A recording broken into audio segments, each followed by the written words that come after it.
Bismillahirrahmanirrahim. Assalamualaikum warahmatullahi wabarakatuh. Apa kabar adik-adik semuanya? Semoga kalian selalu dalam lindungan Allah Subhanahu wa Ta'ala ya. Adik-adik semuanya, minggu depan kita sudah mengadakan ujian atau dikatakan untuk menambahkan nilai rapor ya. Jadi di sini mata pelajaran yang akan diujiankan atau kisi-kisi yang akan kita bahas yaitu tentang bahasa Indonesia ya.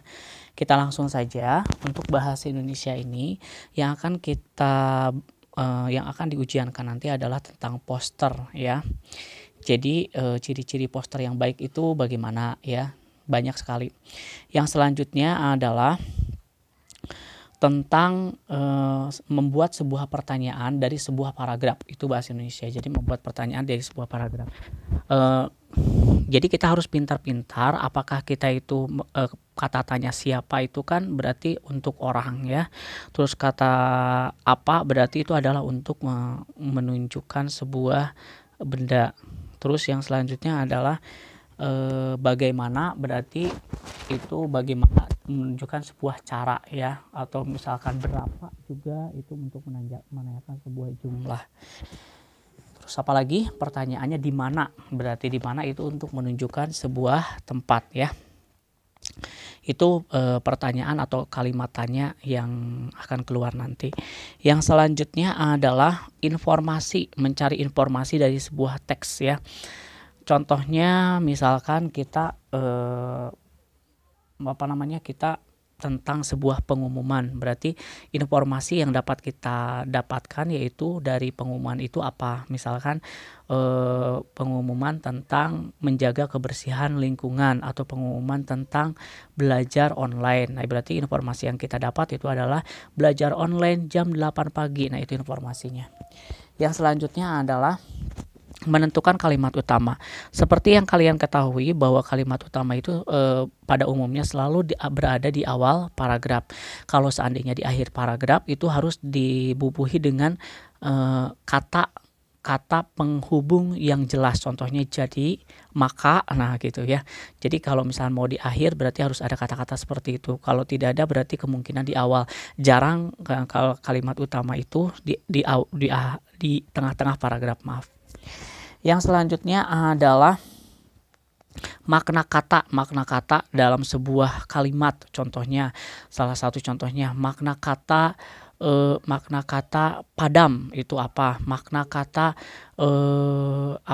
bersih itu apa gitu ya. Jadi boleh dikatakan sebagai makna kata ini bisa dikatakan sebagai arti kata dari sebuah paragraf ya. Yang selanjutnya adalah cerita fiksi dan non-fiksi. Nah, cerita fiksi dan non-fiksi. Kita bahas saja bersama-sama bahwa cerita fiksi itu adalah berarti cerita fiktif ya. Cerita yang tidak sebenarnya. Contohnya adalah seperti dongeng-dongeng dan lain sebagainya. Cerita non-fiksi itu adalah cerita fakta ya, jadi peristiwa-peristiwa atau kejadian-kejadian yang sebenarnya, seperti itu. Yang selanjutnya adalah tentang sebuah reklame ya. Jadi jenis-jenis reklame. Jadi reklame yang misalkan contohnya reklame yang disimpan di gedung itu reklame yang bagaimana, reklame yang disimpan di pinggir jalan itu reklame yang namanya apa begitu ya. Yang selanjutnya adalah jenis-jenis reklame. Misalkan ada reklame visual dan reklame audiovisual. Contohnya kalau reklame visual itu berarti disampaikan melalui apa gitu ya. Terus audiovisual disampaikan dengan apa, contohnya apa begitu ya. Itu kisi-kisi yang ke-8. Kisi-kisi yang ke-9 adalah tentang pidato ya. Pidato itu kan ada bagian-bagian pidato ya. Ada bagian pidato itu contohnya adalah pembuka, terus isi dan penutup ya. Jadi pembukaan di sini bisa berupa salam pembuka ya, terus ucapan salam pembuka kepada orang-orang petinggi yang ada di sana ya, terus ucapan terima kasih juga ya.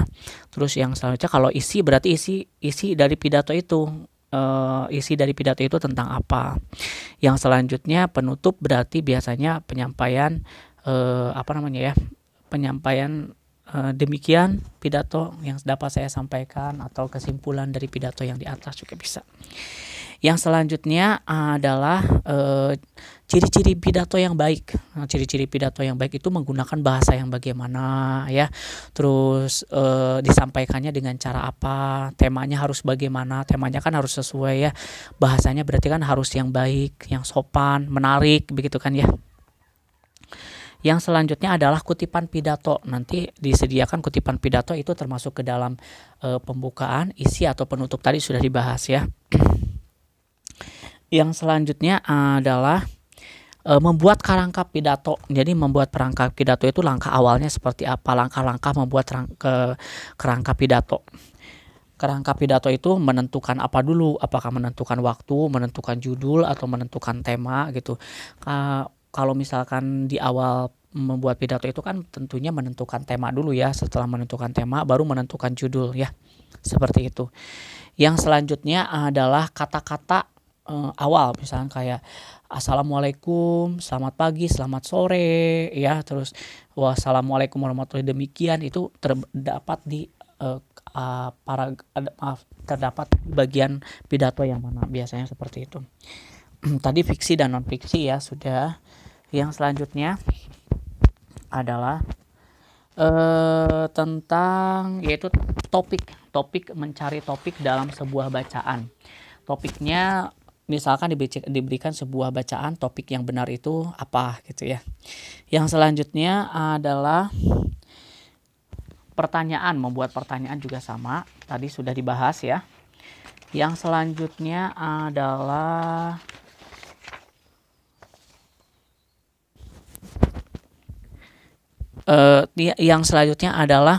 tadi teks fiksi dan non fiksi sudah. Yang selanjutnya tanda baca. Nah, tanda baca yang harus kalian ketahui ya. Yang kalau misalkan di mana letak rumah kamu, berarti tanda bacanya apa? Tanda tanya. Wah, indah sekali pemandangannya. Berarti tanda bacanya wah, indah sekali pemandangannya, itu kecil semua, diikuti dengan tanda seru. Ya, seperti itu. Terus apalagi ibu sedang memasak di dapur, berarti i-nya besar, ibu sedang memasak di dapur, berarti titik ya. Nah, seperti itu ya. Jadi diakhiri dengan tanda titik, tanda koma, atau tanda seru, atau tanda tanya, itu jangan sampai lupa. Yang selanjutnya adalah penggunaan huruf kapital. Hati-hati ya, hati-hati ini kapital ini. Di sini tolong kalian harus hati-hati nama tempat ya, kabupaten, nama kota, terus nama apalagi yang besar-besar itu nama pulau ya, terus nama apalagi di awal kalimat, nama orang ya gitu, nama burung juga ya, nama jenis hewan ya. Nah, seperti itu harus besar ya. Yang selanjutnya adalah ini sudah dari bacaan ya, dari teks bacaan, insya Allah kalian bisa. Kemudian menentukan tema dalam sebuah bacaan. Yang misalkan disediakan sebuah bacaan itu temanya tentang apa? Apakah itu tentang kebersihan, apakah tentang membantu orang tua, atau temanya tentang pendidikan ya, seperti itu. Amanat itu kan berarti pesan ya, pesan dalam sebuah cerita. Pesannya itu apa atau amanatnya itu apa. Yang selanjutnya adalah arti dari pidato ya, atau pengumuman itu apa. Ya, watak dalam sebuah cerita ya, ada tokoh antagonis, ada tokoh protagonis ya. Di sini juga harus kalian tahu.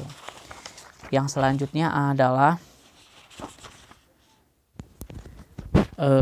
pengertian dari kalimat penjelas ya, atau pengertian dari kalimat penjelas. Terus yang selanjutnya reklame ya, jenis-jenis reklame. Tadi sudah ya, atau tadi poster. Nah, ya udah. Yang selanjutnya adalah di bagian esainya. Yang pertama adalah tentang bagian-bagian dari teks pidato apa saja. Dijelaskan, kalau bisa dijelaskan dengan rinci ya. Yang selanjutnya adalah hal yang harus diperhatikan dalam membuat poster apa saja. Yang selanjutnya adalah jenis-jenis dari teks fiksi dan teks non fiksi. Ini tolong dibahas, tolong diingatkan. Yang selanjutnya adalah unsur-unsur yang terdapat dalam sebuah teks fiksi atau dalam teks non fiksi. Ini maksudnya apa sih?